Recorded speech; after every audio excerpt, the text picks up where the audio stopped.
Hello and welcome to another episode of The Single Girl's Guide to Life, your weekly guide to single life living in your 20s and 30s with me, your host, Chantelle the coach.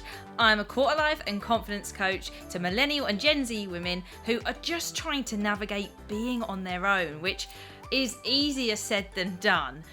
Sometimes we feel like we need a relationship, sometimes we don't, but in amongst that, we feel like we want to make the most of our lives regardless of our relationship status and making the most of the opportunities that single life brings. But loneliness can sometimes be a part of that. And so this podcast offers you the opportunity to realize you aren't alone, that there are more single ladies out there than you might realize, and that there is so much to be had from single life. And in today's episode, I want to talk about 2022. Now, you can't disagree with me that 2020 and 2021 haven't been all that. I don't know about you, but I'm getting to the point where I'm confused as to which year things happened in. I don't mean the big things. I know we went into lockdown March 2020 and we've had subsequent lockdowns since, some of which may have affected you more than others at different points. But when I talk about things that happened before COVID or even within that lockdown period, I can't place the right summer sometimes because it, to me, really blends. Now, despite all of that, I have done a lot in that time. Sometimes that time feels like it's gone like that, and I can't believe we've been in a pandemic for so long. And then other times it feels like it has gone on forever and that when was it normal? We don't remember what it was like before pre-pandemic. Now, you and I don't know what's going to happen between now and then, but I'm an optimist. I maintain quite a level of positivity, even when the going gets tough. Every now and then, I'm not immune to being sad, having emotions. Boy, do I express those in the ways that I need. However, I do have this resilience and optimism that I think no matter well, even if it doesn't quite like settle down and things come in back in place as winter moves in, I'm optimistic that 2022 is literally going to be the year of you, or it's going to be the year of me. Like, I am ready to own that year. And owning a year doesn't mean that it's going to all go my way at all, because none of us can predict what's going to happen at any given time. It would be completely and utterly naive to think that, you know, I was going to make it my year and absolutely everything was going to happen. And the same for you too. But I think with the limitations we've had over the last 2 years and the setbacks that we've experienced over the past couple of years, I think there's an energy that's needed as we head into 2022, a kind of practical, intentional year to be had where hopefully the prospect is managing to get abroad finally, or trying that new something, or breaking free from things. I don't know if I'm hoping it has, but did lockdown make you start thinking about things? I don't know if it was lockdown or if I was always thinking about those things, because my divorce and going through that was enough of a life-changing reality shock that I had. I know the lockdown and the pandemic has been a reality check for people, whether they had a reality check before or not. It offered time, reflection, and deciding what we valued most. For some, there was the fear of, like, what happens if I get it? What if I lose family members? What if I get ill? What if I pass away? And for some, that was a real hard reality, that we've lost people too soon. Even in some cases we might feel that way, and that realization of that happening can make us question what we're doing here and make us realize that living in the moment is really important. It's something that at times I can struggle with, whether that's just being busy at work for sometimes and not really thinking about what I'm doing. There's a lot of like autopilotness because I know how to do it. I'm confident at doing it. I can do it with a smile, but I don't really think about it, and I don't know how much I'm really in the moment paying attention to how I feel in those little tiny sections. But also just that idea of when you want something You can't have it. So you're chasing it rather than enjoying the journey. Doesn't happen to me so much, but I'm not immune to that either. That does happen to me. And I'm sure there's been times where maybe you didn't realize it at the time, but once you maybe got that promotion, say, and then you realized it wasn't all that, and like you're like, what did I do all this work for? Because quite frankly, yeah, it's all right. It's not all that. Like, it could be that. And that's because you put so much focus in that outcome at the end that when it came back to, the whole time you'd actually spent trying to get to that point, you'd missed all that. You'd not absorbed all of that. I feel like that about my uni days a little bit. I look back and I was in such a rush. Yeah, I was in such a rush to get through my university course so I could go out there and work in the industry that I'd studied for, which I didn't then do anyway. I went into another industry straight after because I'd done some work at the same time. I know I didn't make the most of the university time and enjoying that. I was very preoccupied and focused on the career and working aspect, which obviously is part of going to uni. But it's one of those reflections that, whilst I don't regret it because it's part of that journey, my life journey, it's important that I remember that going forward and don't make the same mistake again. I can't change what's already been done. And this is what I mean about how you look at what you can do. I could sit and dwell on that time for a long time and go, why didn't I do that? I should have made the most of more of the social events. I should have spent more time with people. I should have focused on building the skills rather than getting the jobs or the roles. But dwelling on that doesn't change any of that. Being able to observe it and realize that you can't change it now, but can change it going forwards, and right now what you're doing and apply it in that sense is incredibly powerful, because I'm using a lesson that I specifically learned. No one's tried to tell me, because we all know that we don't listen to people that tell us lessons, despite the fact I'm sharing this with you now. Sometimes that element of understanding what someone did, as opposed to being told or like berated or you must do this. But it's that idea of understanding it through that experience, what has been lived out, that makes us realise and see it and apply it to our own scenario. Has there been a time when you were at uni? What did your uni days live up to what you wanted them to be? And in hindsight, did you make the most of all the opportunities? In your workplace, are you making every chance to make friends and experience that as you go along, as opposed to being focused on getting that next promotion? It's all part of it, of course, and it depends on your priorities and what you're really living for. But ahead of 2022, and this is not a very practical episode this week, it's more of a reflective, encouraging, what are you going to be doing kind of episode. It's useful for you to think about what it is that you really want and what you want to make out of 2022 so that you can make it your year. I am determined, given the limitations we've had, to make 2022 a brilliant year. And I think you should, or could, as well. It has been dreary these past 2 years. It's not been easy. It has been a challenge in various ways for all of us, and people are still going through challenges. It's not over. Life doesn't stop throwing challenges at you. We just had a unique experience where a lot of us went through a very, very, very similar experience. I think we underestimate how many of us go through the same thing regardless of a pandemic. I think we forget that people struggle with dating as much as we think they do. We look round and we see all the couples and think it's so easy for them. They've done it. They've got it. Why can't I have it? Yet there are a ton of us that aren't. And if you're in the Single Girls Club, you'll know there's at least a couple of hundred people in there that are in the same boat. And that's just the people that have happened to come across the Chantelle the Coach, the Single Girls Guide to Life pages. There's the people that aren't involved in that haven't found that yet. And it's not just obviously relationships. There's the jobs that you want, the living arrangements that you want.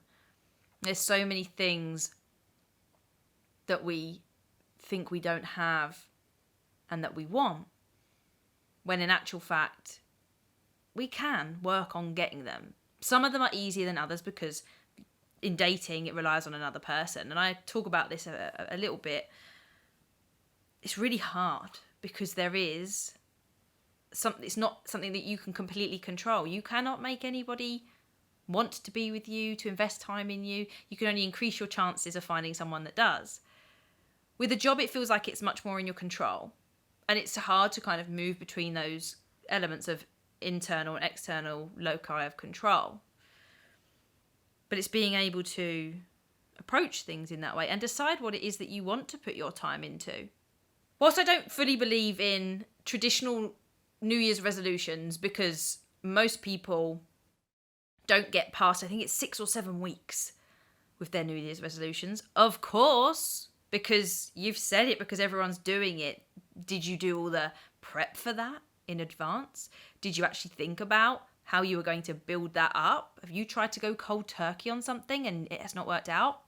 Of course, there's going to be that element of challenge because we haven't actually prepared ourselves. And that's why I wanted this podcast episode now. Because it's no good a week before Christmas thinking about what you want and your New Year's resolutions, which statistically speaking aren't going to work out. What you want to be doing is starting to reflect now on what it is you really want, and then considering how you can introduce those ideas throughout 2022. It isn't a necessity to be doing it all from January 1st. In fact, that's a pretty poor way of doing it because you need to take your time, you need to establish habits and changes and routines, and doing it all at once is overwhelming.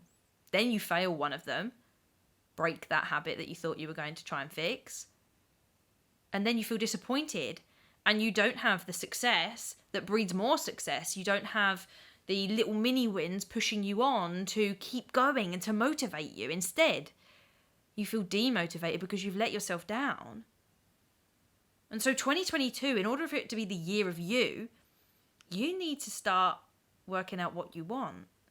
You need to start evaluating how these last couple of years have been, how the last 5 years have been, and what you see for the future.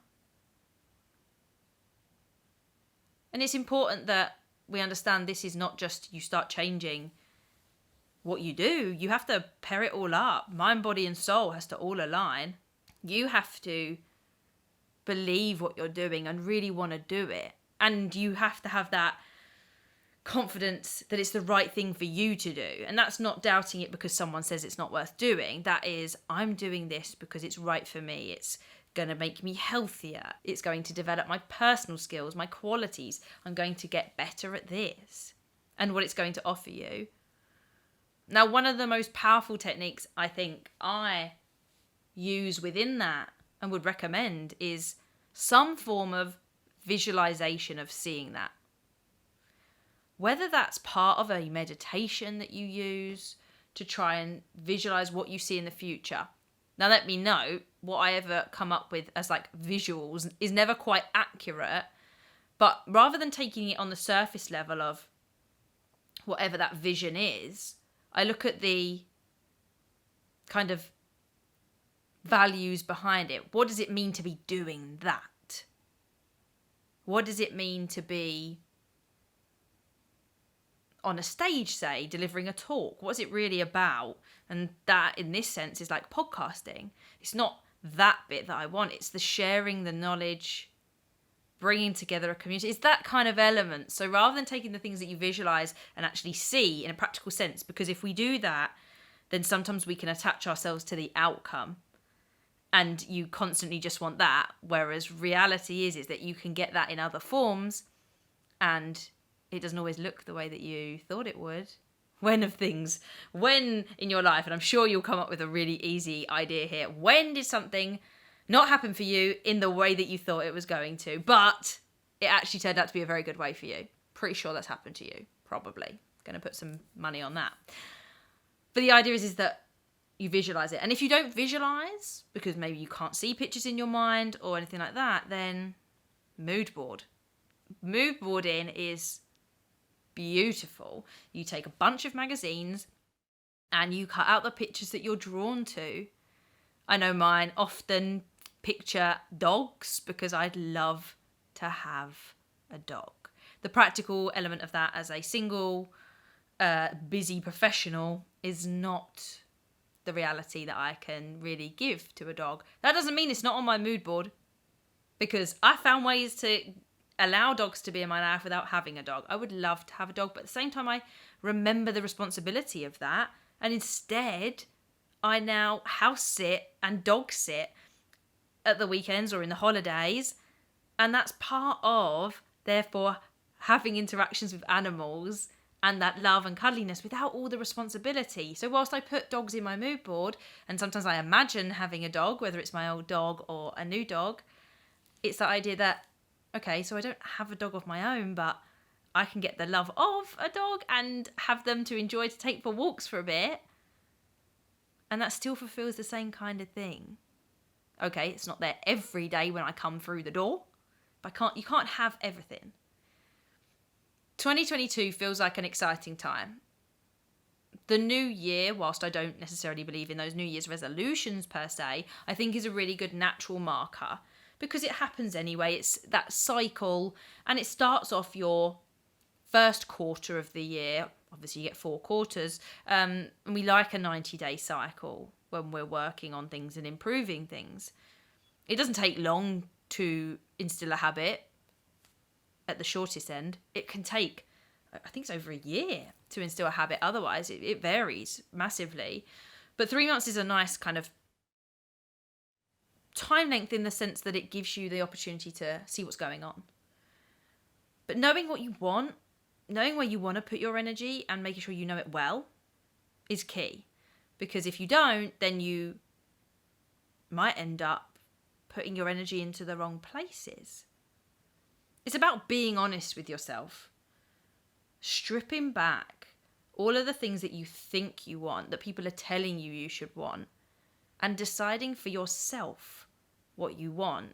And when I describe 2022 as the year of you, I mean that. I mean, it's about you and your decisions. It's not about what other people are saying. It is about you deciding what's going on in your life. Some of you that have experienced or are experiencing your quarter life crisis, this is what this is all about. Finally, you realise that what you want isn't what everyone else says you should want. And you decide that you're going to make the decisions about your life. You're going to work out what it is that you want. And you're not going to let anyone take that away from you. Now, I can't wait to use my Year of You book. I'm not going to lie. It's proper hardback, and it's got a day per page. I know I've spoken about journaling on here before, but to me, the excitement of starting to decide what I want to do, to evaluate what I really want to go into. Now, I'm thinking over the ideas. I'm not using that yet, but I'm getting my thoughts aligned. I'm reflecting on things as they happen. And, you know, some moves I've already made that I'm starting to think, oh, I could do that. There's a lot of coulds. There's a lot of coulds, and there's a lot of I do need to waits for January's. But it's an exciting time to look forward to. And going along with the book and evaluating your life to start with, and then keeping track throughout. Something in the journaling episode I mentioned a couple of episodes ago is the kind of record that journaling gives you. Some of my old journals are incredibly powerful. They just allow you to get it, even just from like a couple of weeks ago or a couple of months. You just go, as if I was thinking about that when my life has moved on this way. As if I was feeling that way. You forget how you feel because so much happens in our lives. But 2022 is your year. If you're not part of the Single Girls Club, get into the club. Because we have online events, we've got events elsewhere that start helping you to become part of the community. You can post things in there, and I've not seen a post go by that doesn't have some sort of reaction, whether it's likes, but if you're being vulnerable, sharing experience, asking a question, a couple of replies minimum. Sometimes there's a real conversation that gets going. And having that buzz around you is important. Or get involved with the journal, because the journal has a group very specific to trying to keep your goals together. So if you get the book, you can join in, or you'll have an opportunity to join that group separately if you just don't want the book but want the accountability of making 2022 something for you. It's time to drop the worry. And I know that's easier said than done, because for some of us there is a real layer of anxiety to get past. It's not just stop worrying about it. But what are you doing about that feeling? Because if you're continuing to try and change your life, but you're not doing certain elements differently that are getting in your way, that are adding blockages, that are triggering to you, then you're just going to see the same results. The patterns are going to repeat. Nothing's going to change. So this is an encouraging episode. It's an episode to encourage you to reflect. Start thinking now about where you want to go into 2022, what it is you really want, and where it is that you think you want your energy to go. And in a couple of episodes' time, I'll be readdressing this with a bit more of a specificity around it and the idea of setting up for 2022. There's lots of elements. I think there's going to be some great opportunities to share biggest wins and look at what made 2020 and 2021 the years that they were for you. What were the key turning points, and what do you hope for going to 2022? But you can't answer those without sitting down and reflecting, taking that time out to yourself, giving yourself the opportunity to process, look at what's really gone on, and get ready to make 2022 the year of you. So I urge you to get involved, share it, write it down, think about it, and come prepared for a couple of episodes' time when we can delve even a bit more deeply into that there. And until next time, single ladies, keep thriving.